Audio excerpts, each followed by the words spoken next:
नमस्कार प्रिय छात्रों, आज हम क्वांटम मैकेनिक्स में नेक्स्ट टॉपिक है डी ब्रोगली की अवधारणा या पदार्थ की द्वैत प्रकृति के बारे में अध्ययन करेंगे। जैसा कि हम जानते हैं प्रकाश की द्वैत प्रकृति होती है, यानी प्रकाश कण एवं तरंग दोनों की तरह बिहेव करता है। प्रकाश की इस द्वैत प्रकृति के आधार पर डी ब्रोगली ने एक महत्वपूर्ण परिकल्पना की।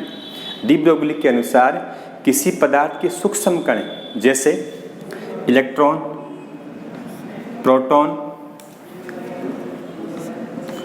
एवं न्यूट्रॉन तरंग की तरह बिहेव करते हैं। इन मैटर पार्टिकल से संबंधित जो वेव्स होती हैं उन्हें हम मैटर वेव्स या डी ब्रोगली वेव्स कहते हैं, डी ब्रोगली तरंगें कहते हैं। डी ब्रोगली ने अपनी ड्यूअल नेचर को एक्सप्लेन करने के लिए एक समीकरण दी थी जिसको हम डी ब्रोगली इक्वेशन कहते हैं। अब हम डी ब्रोगली इक्वेशन का डेरिवेशन करेंगे। तो नेक्स्ट टॉपिक हमारा है derivation of D Broglie equation.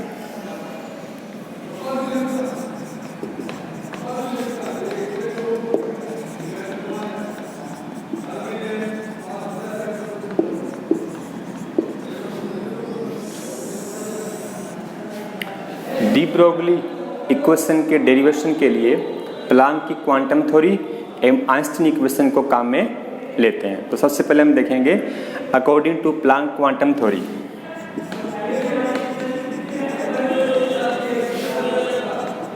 Planck के क्वांटम थ्योरी E बराबर क्या होता है? E बराबर होता है एच न्यू।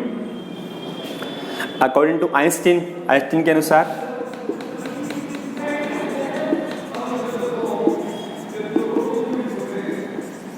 ऊर्जा क्या होती है?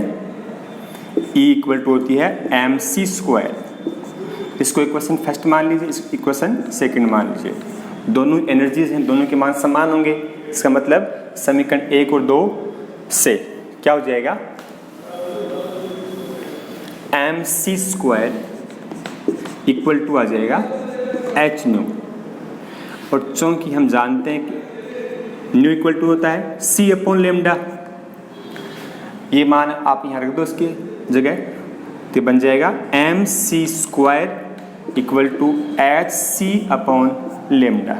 अब हम क्या करेंगे, इस लेमडा को इधर ले आओ साइड में, आप इसको ले आओ इसके नीचे, तो ये बन जाएगा lambda equal to H C upon M C square. इस चीज से सी कैंसिल होगा एक, तो पीछे क्या रह जाएगा? Lambda equal to H upon M C रह जाएगा। डी ब्रोगली ने बताया कि इस समीकरण को मैटर पार्टिकल पर भी अप्लाई कर सकते हैं। यदि फोटोन के मास को हम पार्टिकल के मास एवं फोटोन की वेलोसिटी c को पार्टिकल वेलोसिटी v द्वारा रिप्लेस कर दें, तो क्या हो जाएगा? Lambda equal to H upon M V हो जाएगा। ये समीकरण डी ब्रोगली इक्वेशन है और ये मैटर पार्टिकल्स के ड्यूअल नेचर को एक्सप्लेन करती है। एम वी होता है संवेग, तो लेमडा क्या बन जाएगा? एच अपॉन पी हो जाएगा। ये डी ब्रोगली इक्वेशन की सेकंड फॉर्म है। अब देखिए, अब हम देखेंगे कि डी ब्रोगली इक्वेशन वास्तव में पार्टिकल की वेव नेचर को एक्सप्लेन करती है या नहीं करती है। तो अब हम पढ़ेंगे वेरिफिकेशन, सत्यापन, verification of A D Broglie equation.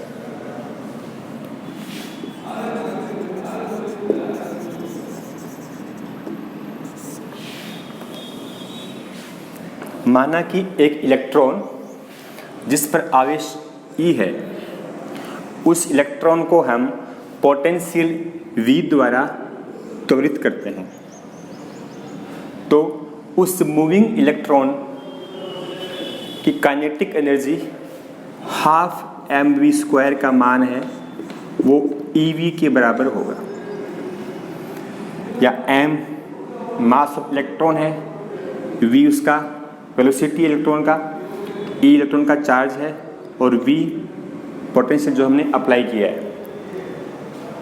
अब देखिए आप, इससे क्या बन जाएगा, mv² बराबर 2 को यहाँ से इधर ले जाओ आप, तो 2ev आ जाएगा, या v² बराबर क्या हो जाएगा, 2ev/m। ये हटा दो स्क्वायर यहाँ से, तो बन जाएगा v = √2ev/m। इसको आप इक्वेशन फर्स्ट मान लीजिए। अब देखिए आप, according to de Broglie equation, lambda equal to होता है h/mv।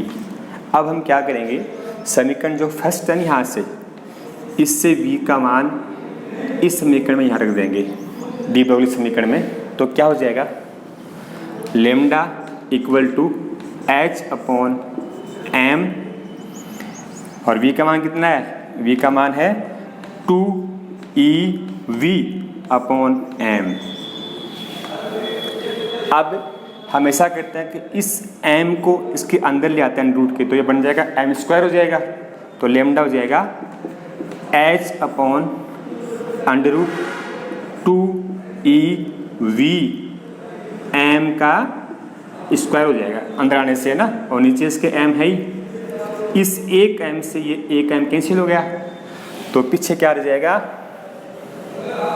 लेमडा इक्वल टू हो जाएगा h/√2ev/m हो जाएगा।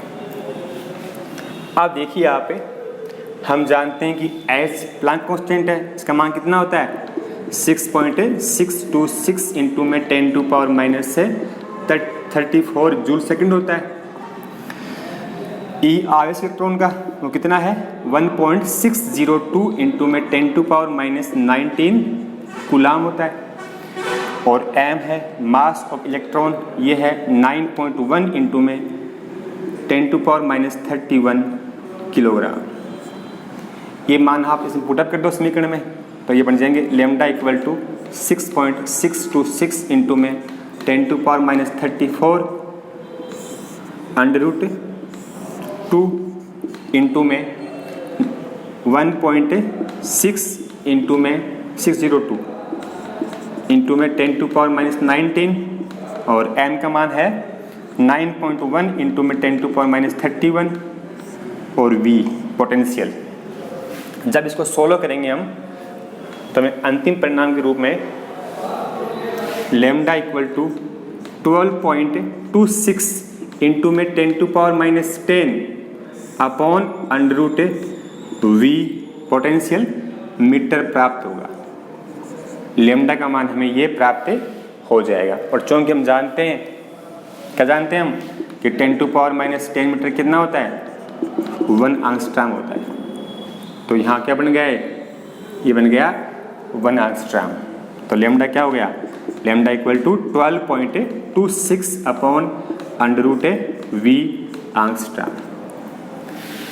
अब देखिए, यदि हम पोटेंशियल v का मान 100 वोल्ट मान लें, v इक्वल टू कितना है, 100 वोल्ट है, ठीक है ना, तो आप इस मान को रख दो उसकी जगह, तो लेमडा इक्वल टू हो जाएगा 12.26 अपॉन √100 एंगस्ट्रॉम। इसको सोल्व करेंगे तो क्या हो जाएगा, लेमडा इक्वल टू आ जाएगा 1.226 एंगस्ट्रॉम,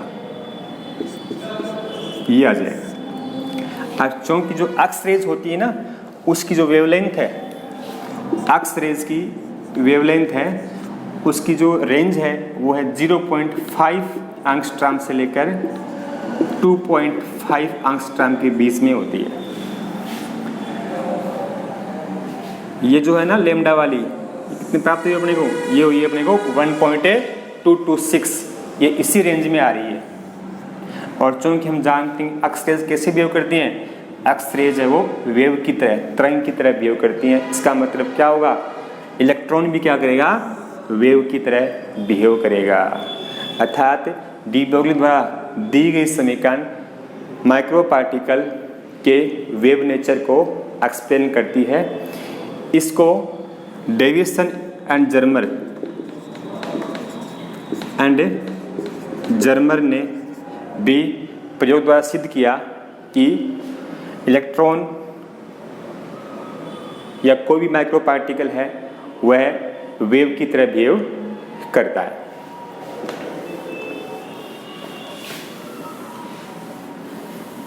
अब हम देखते हैं कि डी ब्रोगली क्वेश्चन है, इसका सिग्निफिकेंस क्या है, यानी किसके लिए सही रूप से अप्लाई होगी।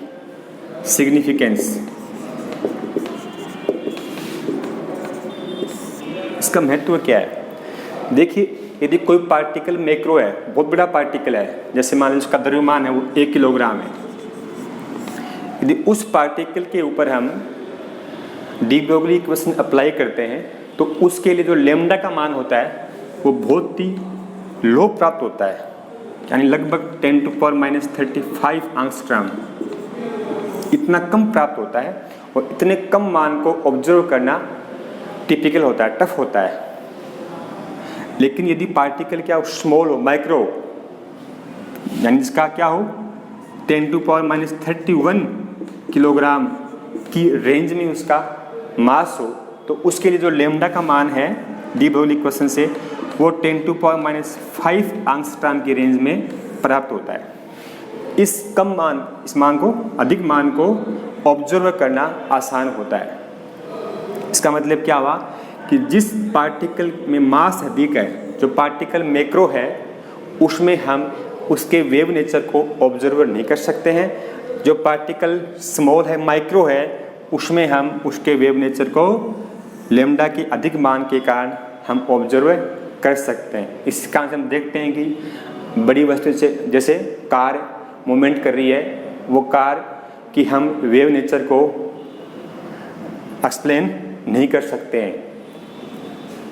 ठीक है, अब देखिए, अब हम पहले पढ़ चुके हैं कि बोर थ्योरी में कि बोर के सिद्धांत के अनुसार इलेक्ट्रॉन केवल उन्हीं सर्कुलर ऑर्बिट्स में मूवमेंट करते हैं जिनमें उनका कोणीय संवेग mvr का मान h/2π का इंटीग्रल मल्टीपल हो, यानी mvr कितना हो, mvr का मान nh/2π हो, उसी वाले ऑर्बिटल में ही इलेक्ट्रॉन की मूवमेंट होगी।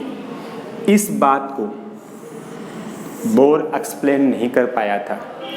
इस पॉइंट को डी ब्रोगली इक्वेशन द्वारा हम सिद्ध करेंगे कि वास्तव में mvr = nh/2π होता है। अब देखिए, हमने माना कि यहाँ पर 2 सर्कुलर ऑर्बिट्स हैं, सर्कुलर ऑर्बिट हैं।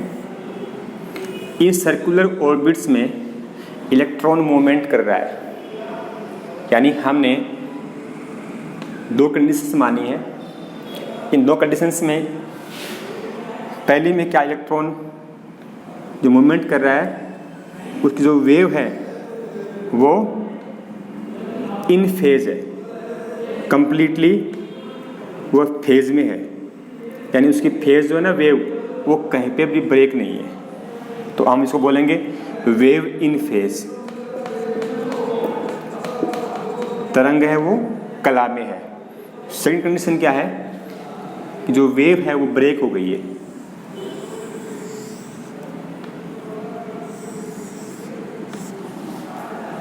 तो इसको बोलते हैं out of phase, out of A phase. किसी भी वेव को फेज में होने के लिए, कला में होने के लिए एक कंडीशन है कि सर्कुलर ऑर्बिट्स है, उसकी जो परिधि है सर्कमफ्रेंस 2πr, सर्कमफ्रेंस है 2πr का मान लैम्डा का पूर्णांक गुणज इंटीग्रल मल्टीपल होना चाहिए, यानी वही वेव फेज में होगी जो 2πr = n लैम्डा कंडीशंस को फॉलो करती है। ठीक है, अब देखिए, चूंकि हम जानते हैं कि लैम्डा क्या होता है डी ब्रोगली के अनुसार h/mv होता है, तो ये मान हर दो आप इस जगह, तो ये बन जाएगा 2πr = nh/mv कर दो। अब देखिए, इसको रीअरेंज कर लीजिए समीकरण को, आप ये आप mv को इस साइड में ले आओ और 2 पाई को इसके नीचे ले जाओ, तो बन जाएगा mvr equal to nh upon 2 pi. यही बोर सिद्धांत का पॉइंट था ये वाला, जिसको हमने क्या किया, डी ब्रोगली इक्वेशन से प्रूव कर दिया। यानी डी ब्रोगली के अनुसार एंगुलर मोमेंटम का क्वांटीकरण होता है। Thank you.